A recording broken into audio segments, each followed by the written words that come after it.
Well, first of all, congratulations on setting a real goal that matters to you, because it's not just about the weight, it's about how you're going to feel, right?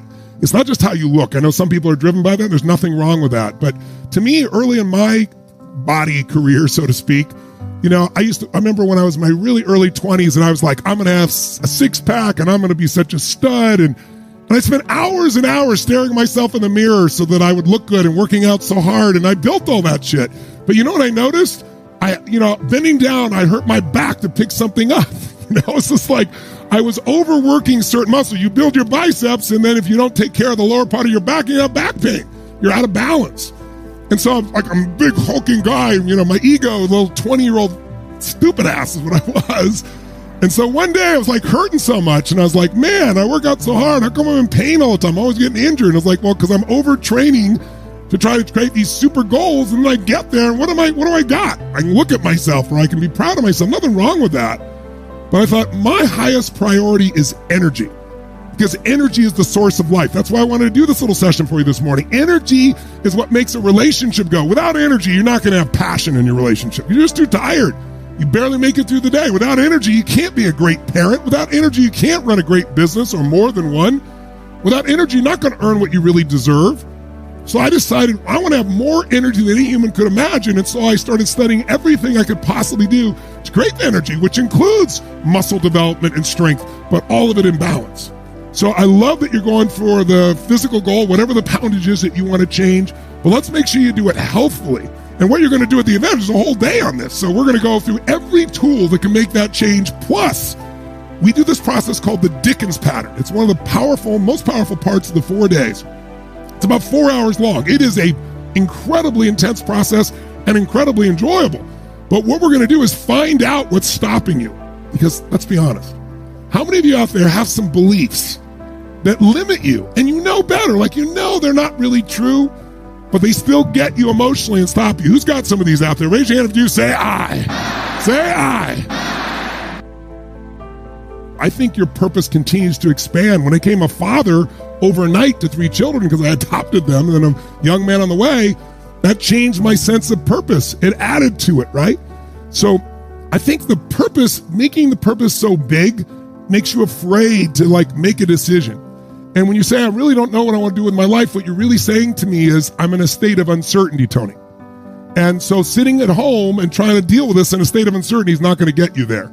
So what you need is to train yourself with certainty. It's like when you think of a Michael Jordan or a LeBron James or any great athlete, when they stand and they walk towards you, you can just feel that sense of certainty. When somebody hands them the ball, you can sense their absolute certainty it's going to go in. Even if it doesn't, they're certain it's going to. Certainty is the core of leadership, right? If all hell's breaking loose and people are like, oh my God, what do I do? And you look at the leader and they go, I don't know, what do you think? It doesn't inspire confidence. But if everybody's freaking out and it's not BS, you say, move, I'll handle it. And everybody goes, holy shit, that's somebody I want to do business with. That's somebody I want to work with because they can feel it. But certainty is a habit, and so is doubt and uncertainty. So one of the things we're going to do over all 4 days that people come out of the event talk about is man, I took action because there's no hesitancy in me because I wasn't in a fear state. A fear state is an uncertain state, isn't it? Versus knowing. But see, the thing we got to realize is we got to control our physiology. So throughout this day, as last time, I want you to remember to live at level 10. You remember what that means? Living at level 10 means what you got to do is ask yourself on a scale from 0 to 10, where's my level of energy? 0 is dead, 10 is unstoppable. Which level is going to allow you to get more out of this weekend? Which one?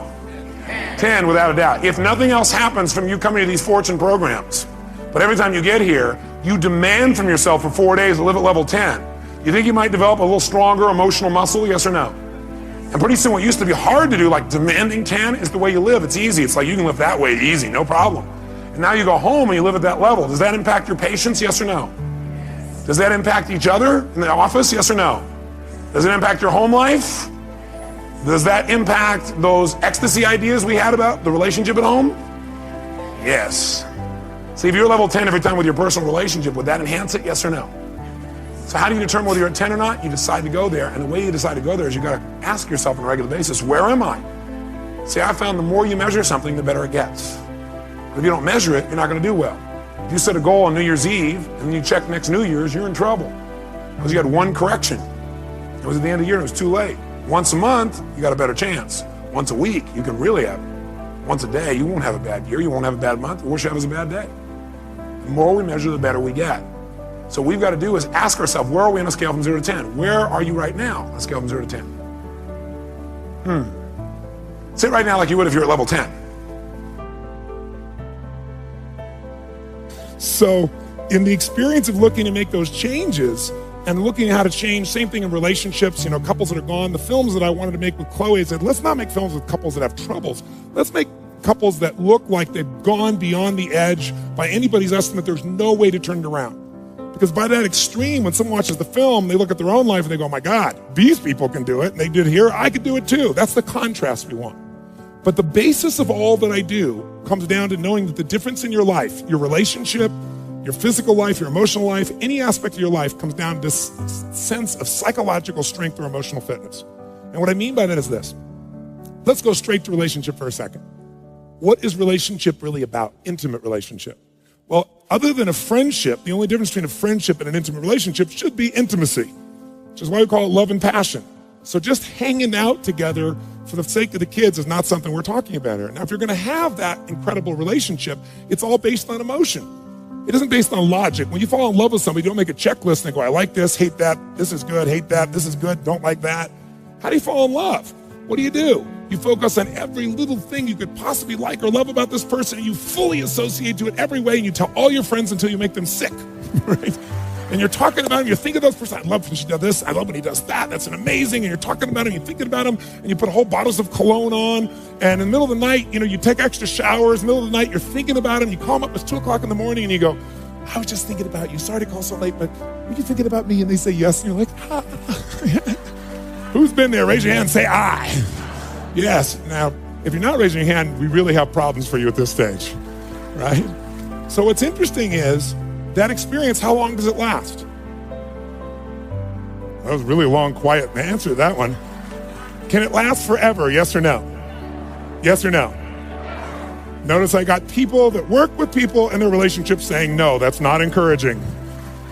Yes, because many people in this field think, oh no, that's a phase in the relationship. That phase, where everything is just la la la, beautiful, and having that expectation is, that's what's wrong with people. They need to lower their expectation and get realistic about marriage. That is not what it's about. I want to tell you something. I've spent the last 20 years of my life interviewing people that are having amazing relationships, who've been together 20, 30, and 40 years, and they don't just hang out, they love each other, and they're passionate for each other. Passionate. I interviewed a couple that came to one of my seminars. It wasn't a relationship seminar. And they're at one program I called Date with Destiny that I do. It's a 6-day program. And for 5 days in a row, this couple sat in the front row. He was 92 years old. She is 89. And they were playing so full out. I mean, so full out. Because my seminars are not about just sitting and listening. We do stuff. But during any break or sense of a break, they were touching each other, holding each other, and it was getting out of control. It was like, get a room. And so, it was really tough, and they kept being in the front row. I was a little distracted here, So finally I stopped everything I was doing, and I said, I want to interview you two. Come up here on stage. And I brought them on stage, got 2 chairs, and I said, I want to understand something. I said, you guys have been married how many years? 52 years. That's amazing. Now, clearly you love each other, but it appears you also love each other. And they said, oh, yes. And I said, you guys seem to have a lot of passion for each other. And they both said, oh, yes, of course. I said, what's the secret to your 52 years? And the lady said, well, you can't just love, gotta touch. And everybody cracked up, And I said, well, so you still at this age have great physical passion? They said, of course. And he said, oh my God, I live for it. He's 92, right? Right? And I said, well, what's the secret to your physical passion? And she said, well, we try anything once, and if we like it, we do it again. I thought, okay, that's good. So if you think about a relationship, other than the maintenance of some responsibility, people today in our society won't do things just for responsibility. They've been taught to focus on themselves, unfortunately. And while we all have to have a sense of responsibility, what's even greater, it's like discipline. Discipline never works long term. Never. What works is when you become addicted to something positively new. You trade one addiction for another. When you shift from having to doing something to wanting to do something. So our focus is how to make that happen.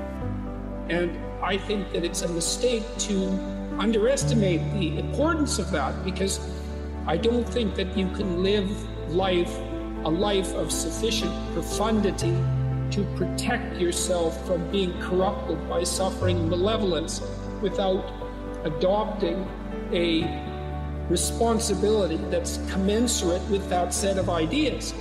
I think that you either orient yourself upward, to the star above the horizon, and try desperately to improve the structure of being, or you work at counter purposes to it and make things worse.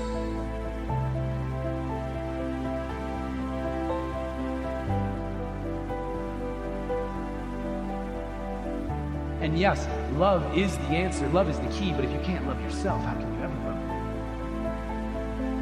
And loving yourself, what does that even mean? Like massages and selfies and that sort of thing? Because the more I think about it, the more it feels weird. I've always been taught that self-love was something to be feared. I've been taught that arrogance is bad and vanity it's not good. What should I do? How should I act? I'm supposed to love myself, but how do I even do that? Every ideal is a judge, and that makes perfect sense, because an ideal is something to which you aspire, and the gap between you and that ideal, if it's your ideal, is felt as judgment. And so that's one of the reasons people are very afraid to have an ideal. That's why I wrote Do Not Hide Things in the Fog. It's like, well, you should lay out an ideal, you should pursue an ideal. Why wouldn't you? Well, when you make your ideal explicit, it turns into your judge. Well, then you can listen to that judge and move forward and transform. What happens within you if it's determined by somebody else? This is the worst form of slavery. And the stronger the emotion we feel to some circumstance in our life, the more we pay attention to it. And where we place our attention is where we place our energy. So we're giving our life force, we're giving our power away to that circumstance.